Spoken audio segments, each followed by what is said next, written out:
In this video, I'll be showing you how to fix controller input lag in Fortnite Chapter 7. It's a very simple method, so if you find this video helpful, be sure to drop a like and subscribe. But anyways, getting into it, let's say you're playing Fortnite Chapter 7 and you might feel like your controller is kind of delayed whenever you're pressing buttons or shooting, jumping, anything like that.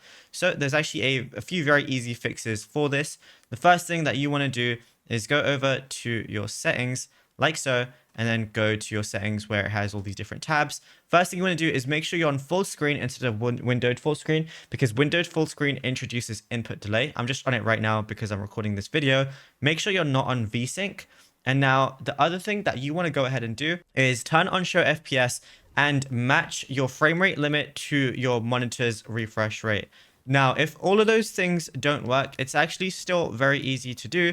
If you're using a controller, whether you're using it on console or PC or anything, to be honest, like it doesn't matter what you're using it on, the best way to use your controller is not using Bluetooth. This is because if you're using Bluetooth right now, and if you have any obstacles in the way, like a desk or just, a bunch of anything, really, if you have obstacles in the way or if you're too far away from your console or PC, your Bluetooth connection, it's still going to be connected, but it's going to be weaker. It's not going to be as strong as if you were really close to your PC or console.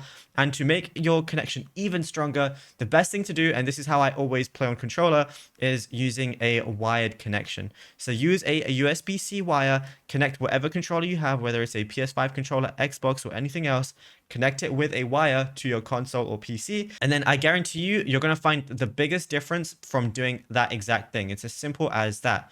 You don't have to really do anything else in your controller settings or anything like that. But yeah, then you'll be good to go.